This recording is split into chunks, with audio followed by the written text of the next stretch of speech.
নিজের ঘরেই উদ্ধার হলো এক গ্রামীণ চিকিৎসকের গলা কাটা দেহ। পুলিশ জানিয়েছে মৃতের নাম আশিস মুখার্জি। তিনি গ্রামেই চিকিৎসক ছিলেন। তার স্ত্রী ছেড়ে চলে যাওয়ার কারণে মানসিক অবসাদে ভুগছিলেন, আর সেই কারণেই দৈনিক রাতে ঘুমের ওষুধ খেতেন। ঘটনার আগের দিন রাতেও ঘুমের ওষুধ খেয়েই ঘুমান তিনি, কিন্তু সকাল গড়িয়ে দুপুর হলেও তার সাড়া পাওয়া যাচ্ছিল না। পরিবারের সদস্যদের সন্দেহ হলে ঘর খুলেই দেখেন নিজের ঘরে গলা কাটা অবস্থায় পড়ে রয়েছেন। পাশেই পড়ে রয়েছে ধারালো অস্ত্র। চাঞ্চল্যকর এই ঘটনাটি ঘটেছে মুর্শিদাবাদ জেলার কান্দি থানার অন্তর্গত মাহাদিয়া গোপালপুরে।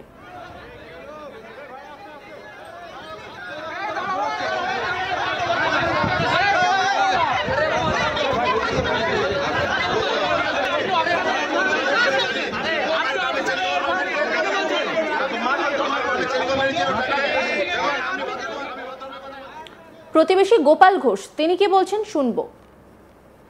ঘটনাটা আমরা ও বাবা টেনশনে ও ছেলে বিয়েতে টেনশনে ও থাকছি না, এখান থেকে ছেড়ে চলে গিয়েছে। টেনশনে ও ঘুমের ওষুধ খেত দিয়ে থাকতো, দিয়ে মোটামুটি ও রাত 12টা 1টায় শুতো, দিন 12টা 1টায় উঠতো। দিয়ে আজকে আমাদের মানে 12টা 1টা পার হয়ে গেল, ওঠেনি। দিয়ে ঘরটা ঠকঠকানো হয়েছে, দিয়ে তখন দেখা গেছে খোলা হলো, দিয়ে দেখা গেছে যে ওর জন্য আর ছেলের জন্য। কারণটা কি? কারণটা ও থাকবে না ওর সঙ্গে, থাকে না ওর সাথে। মানে আপনারা কি দেখলেন? গোটা সংসারটা গোটা সংসারটা ভেঙে দিল ওই একটা বউতে। কি করতো? পেশায় কি করতো? হ্যাঁ, পেশায় কি করতো? ওষুধের এই ডাক্তার।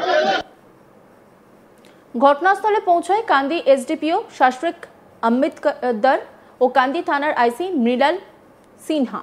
পুলিশ দেহ উদ্ধার করে ময়না তদন্তের জন্য কান্দি মহকুমা হাসপাতাল মর্গে পাঠিয়েছে।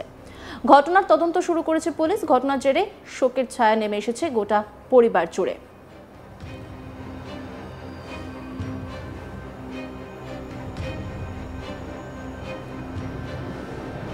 মৃতের ভাই সোমু মুখার্জি তিনি কি বলছেন শুনবো। সকালে দেরি হলো, ঘর খুলতে দেরি করছে, তখন আমরা ডাকাডাকি করছি। তখন ডাকাডাকি করার পর খুলছি না ঘর, তখন আমরা পাড়া প্রতিবেশী লোকজনকে নিয়ে এসে ঘর খোলা হলো। ঘর খোলার পর দেখছি তো এই অবস্থা। কি অবস্থা? রক্তমাখা শরীর। কি দিয়ে ইয়ে হয়েছে বলে মনে হচ্ছে? রক্তমাখা শরীর দেখলাম। সবাই দেখলাম। কিছু পড়ে আছে কাছে? হ্যাঁ, কাছে কিছু পড়ে আছে? হ্যাঁ কাছে।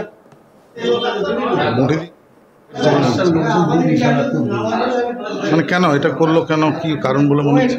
মানে একটু মানসিক মানে ভারসাম্য মতো হয়ে গেছে। ও স্ত্রী যখন পালিয়ে যায় তারপরে থেকে ও একটু নেশা ভাঙ বেশি টাইপের করে। হ্যাঁ, নেশা ভাঙ করে, এ করে প্রত্যেক দিনই প্রায় নেশা ভাঙ করে। হ্যাঁ,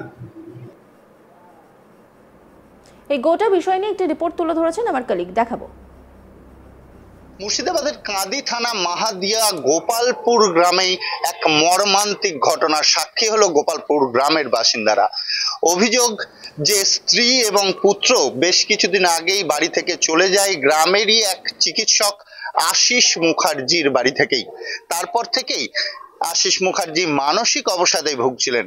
সেই কারণেই রথের দিন মৃতদেহ উদ্ধার হলো তার নিজের ঘর থেকেই। পরিবারের অভিযোগ তিনি বাড়ির সবজি কাটা এই নিজের হয়েছেন, এমনটাই জানাচ্ছেন পরিবারের লোকজন। তবে কাঁদি থানার পুলিশ তদন্তে নেমেছে যে কি কারণে মৃত্যু, এর পেছনে আলাদা কোনো কারণ আছে কিনা, এটা কোনোভাবে তাকে মেরে ফেলা হয়েছে কিনা সেই বিষয়গুলোও তদন্ত করে দেখছে পুলিশ।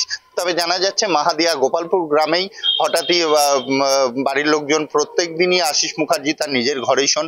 দীর্ঘক্ষণ হয়ে গেলেও আশিস মুখার্জি যখন উঠছেন না তখনই পরিবারের লোকজন ডাকাডাকি শুরু করে এবং আশিস মুখার্জির ঘর থেকে কোনো সাড়া না পেলেই দরজা ভেঙে ভিতরে ঢোকেই দেখে যে খাট থেকে নিচে তার রক্তাক্ত মৃতদেহ পড়ে আছে এবং তার মৃতদেহের ওপর একটি বটিও রাখা আছে, সবজি কাটা বটিও রাখা আছে। সেই বটি দিয়েই তিনি মারা গিয়েছেন এমনটাই পরিবার সূত্রে জানানো হচ্ছে। তবে এর পেছনে কারণ হিসাবে বলা হচ্ছে তার স্ত্রী বেশ কিছুদিন আগেই বাড়ি থেকে চলে যায়, বাচ্চাদের সাথে নিয়েই সেই স্ত্রী চলে যায়।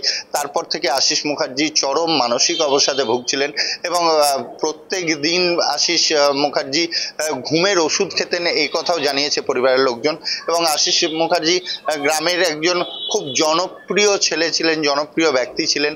তিনি গ্রামেই চিকিৎসা করতেন, গ্রাম্য চিকিৎসক হিসেবে পরিচিতি ছিল তার। এলাকার লোকজন ক্ষোভে ফেটে পড়ে। এলাকার লোকজনের অভিযোগ যে তার স্ত্রী এবং সন্তানের জন্যই তার মৃত্যু হয়েছে। সে মানসিক অবসাদ সহ্য করতে পারেনি। রথের দিন হয়তো তার ইচ্ছে ছিল যে রথের দিন একসাথে স্ত্রী সন্তানকে নিয়ে রথ দেখতে বেরোবেন, কিন্তু তার আর সেই রথ দেখতে বেরোনো সম্ভব হয়নি। আশিস ব্যানার্জি করেছেন এই কথাই জানিয়েছেন পরিবারের লোকজন, গ্রামবাসীরাও। তাদের কথাতে একটাই উঠে আসছে যে তিনি নিজেই হয়তো ওষুধ খেয়েই কোনোভাবে করে তারপরেই গলায় তারপরেই অতিরিক্ত রক্তক্ষরণে তার মৃত্যু হয়। রাত্রেবেলায় প্রত্যেক দিনের মতো আশিস মুখার্জি তিনি ঘরের ভিতরে ঢোকেন, ঘরের ভিতরে ঢুকে ঘুমিয়ে পড়েন এবং পরবর্তীতে সকালবেলায় যখন পরিবারের লোকজন আশিস মুখার্জিকে ডাকাডাকি শুরু করেন, তখন দীর্ঘক্ষণ ডাকাডাকি করলেও আশিস মুখার্জি কোনোভাবে সাড়া দেননি। পরবর্তীতে দরজা ভাঙতে বাধ্য হয় পরিবারের লোকজন এবং এলাকার বাসিন্দারা, এবং ঢুকেই তাদের চক্ষু চড়ক গাছ হয়ে যায়। কারণ রক্তাক্ত অবস্থায় আশিস মুখার্জির মৃতদেহ, নিথর মৃতদেহ মাটিতে পড়ে আছে এবং যে বটিতে করে বলে জানানো হচ্ছে সেই বটিটিও পড়ে আছে তার পায়ের কাছেই, সেই পায়ের কাছে বটিটিও পড়ে আছে। পরবর্তীতে কাঁদি থানার পুলিশ কে জানানো হলে কাঁদি থানার পুলিশ সেই বিরাট একটি টিম সেই এলাকায় গিয়ে পৌঁছয় এবং পুরোপুরি বাড়িটিকে ঘিরে রাখা হয়েছে। যে ঘরটিতে তার মৃতদেহ উদ্ধার হয়েছে সেই ঘরটিকে বন্ধ করে রাখা হয়েছে এবং বিভিন্নভাবে যে কিভাবে কি হয়েছে, যে কেটেছে বলে এলাকা এবং পরিবারের লোকজন জানাচ্ছে, সেই বটিটিকেও বাজেয়াপ্ত করেছে পুলিশ এবং মৃতদেহটিকেও নিয়ে আসা হয়েছে ময়নাতদন্তের জন্য কাঁদি মহকুমা হসপিটালে। এবং এতটা নৃশংসভাবে নিজেকে শেষ করেছেন আশিস মুখার্জি, সেই বিষয়ে অনেকটাই প্রশ্ন উঠছে যে কিভাবে একটা মানুষ নিজের পারেন, সেই বিষয়ে একটা প্রশ্ন উঠছেই যে কতটা মানসিক অবসাদে ভুগছিলেন আশিস মুখার্জি, যে এতটা বৃত্তৃষ্ণা তার নিজের জীবনের প্রতি হয়ে গিয়েছিল, তার ক্ষেত্রেই সে এত বড় সিদ্ধান্ত নিতে পেরেছেন। কারণ বিভিন্নভাবে আত্মহত্যার পথ হিসেবে আমরা অনেক কিছু দেখতে পেলেও এই ধরনের একটি ঘটনা যে নিজের হাতেই নিজেকে শেষ করছেন, এই ঘটনা বিরলই বলা যেতে পারে। এলাকায় এই ঘটনার পরে একটি চাঞ্চল্য সৃষ্টি হয়েছে এবং এলাকার বাসিন্দা, পরিবারের লোকজন তারাই প্রতিনিয়তই অভিযোগ করছে তার স্ত্রী এবং সন্তানদের দিকে। তারা যদি ছেড়ে না যেত, তারা যদি একে ছেড়ে না চলে যেত, তাহলে এতটা মানসিকভাবে ভেঙে পড়তেন না আশিস মুখার্জি, তাহলে হয়তো আজও জীবিত থাকতেন। তবে এই ধরনের একটি ঘটনায় অনেকটাই চাঞ্চল্য সৃষ্টি করেছে এলাকা জুড়ে, যে এতটা মর্মান্তিক একটা ঘটনা, নিজের হাতে নিজেকেই শেষ করেছে, তা আবার ধারালো অস্ত্র দিয়ে। সেই ঘটনায় অনেকটাই হতবাক হচ্ছে এলাকার মানুষজন। অন্যান্য খবরের আপডেটের জন্য অবশ্যই নজর রাখুন আজ তাক বাংলার ইউটিউব স্ট্রিমিংয়ে। লাইক, কমেন্ট, শেয়ার এবং সাবস্ক্রাইব করতে ভুলবেন না।